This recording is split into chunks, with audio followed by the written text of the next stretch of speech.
Welcome back to Twin Cities Live. So you have choices in how you react to any given situation. It is a simple but profound truth. It really is. You can react emotionally. You can react logically. Better yet, you can react wisely. Here to talk about the wise mind, we welcome Dr. Karin Ryan from Nystrom and Associates for the first time live and in person here in our studio. It's so lovely to have you. It's lovely. It's so nice to be together. We are very, very happy that you are here, and we always have a lot to discuss with you. So 3 states of mind is what we're talking about today. This is something I've never thought about until today. Yeah, it really helps you to understand how you're feeling. So let's talk about the 3 different minds that we're working with and then really hone in on the wise mind. First, the emotional mind. This is the loudest one, isn't it? Right, yes, and it's the one that we go to first oftentimes. Yes. So emotion mind is when we're really run by our emotions, right? It's that initial response that we have, that impulsive way we want to react, and it's all based on emotions. It disregards kind of logic. So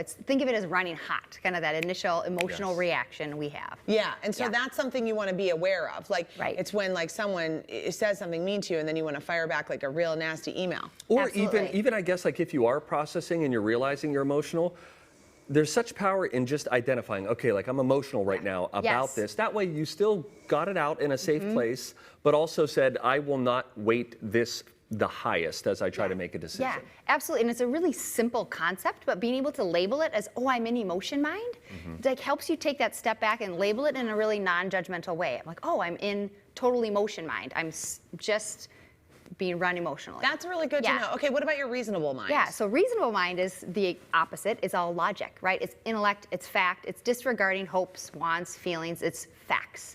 It's that logical, analytical, fact-based. Okay, that sounds like smart, but maybe sometimes a little boring. A little, yeah, a little like bit so. Not always like totally on base either. Right. Because you can't just judge everything by the facts. Right. Like, I'm going to move to that place because it's 72 degrees every single year. That's it. I mean, there's there's lots of other reasons. You might be lacking a touch of wisdom there. So what is the wise mind? Is it a combination of those 2 things or its own entirely? It sure is. It's the intersect between the 2. So if you kind of think of 2 circles crossing over one another, right in that middle there we have wise mind, right? So we're acknowledging and we're recognizing how we're feeling, like you're taking that pause and saying, what am I emotionally feeling, and recognizing it and validating it.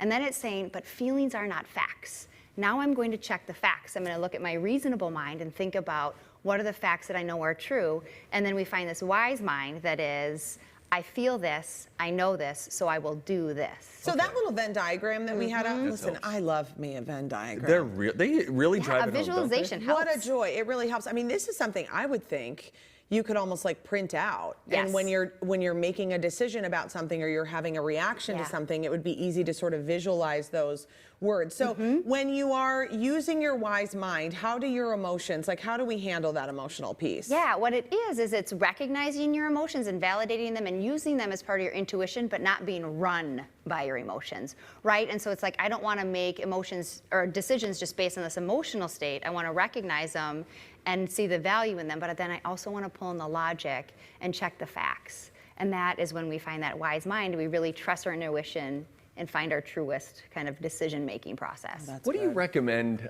when it comes to, finding the wise mind, I think is probably rarely done in total isolation. Right. And so as you navigate whatever life is throwing at you, good, wise counsel around you is really, really beneficial. That being said, it's a little tricky because sometimes, God love our friends, they almost love us in the wrong direction sometimes because they're like, what makes you happy and all that, where you need some people to like really help process some things. What is your advice on finding people in your life that help you to land in the wise mind space? I'm guessing when I ask you, like, who are your friends who tend to be intellectual and who are your friends who will give you the emotional response? Oh, I know exactly. You can identify who that is. Names are going ding, ding, ding. Right? And so you see this sometimes in relationships where one person's this way and it's finding that middle ground. What, the therapists in our office use a lot is we'll often say, help me check the facts, will ya? And like that can be a really effective way to say, I'm going to check the facts. And like you said, those diagrams, if you search Wise Mind, there are tons of worksheets too that will help you and walk you through it. So if you don't have that person, you can print that out and it walks you through finding that wise mind That for is yourself. really good. But Yeah. even saying, help me check the facts to, okay, so like I think about say you're telling something to your spouse. Yeah. And sometimes they can be more emotional than you about something because they're protective of you. Yes. Because they're Yes. like, well, what the heck? Like I have But your then back. that stirs me up, and I'm like, wait, I need to be feeling more emotional about this, and I Where feel if all you're weird. saying to your partner, help me check the facts, Yeah. then they're kind of going like, oh, I see what she needs from me. Yeah. I can do that and deliver that. Now, when you're using your wise mind, Mm-hmm. what are the benefits? Because if you're saying like, this is really a great way to kind of guide through life, what are you seeing from people? Yeah.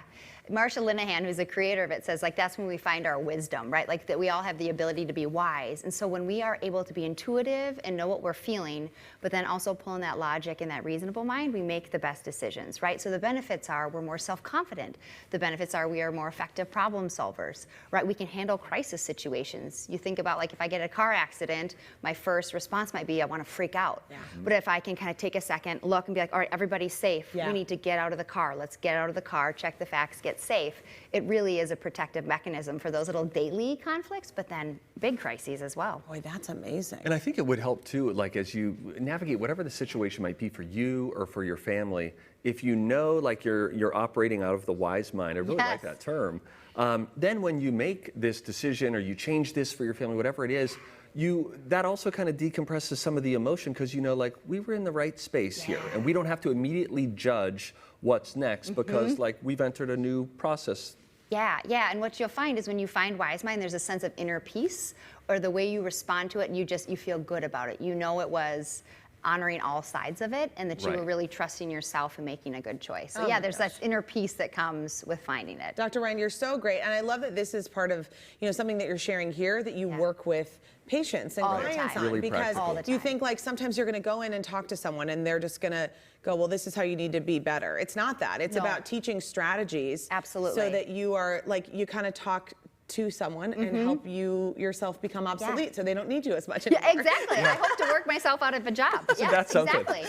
Dr. Ryan, Exactly. lovely to My have you here. pleasure. Thank you so So much. nice. So Nystrom and Associates provides care in the fields of psychiatry, psychology, family therapy, and more, and they have 20 locations in the Twin Cities. They work with couples, families, and individuals of all ages. So if you happen to be struggling, maybe it's stress, anxiety, depression, even addiction, reach out to them, and we encourage you to reach out to them today. Next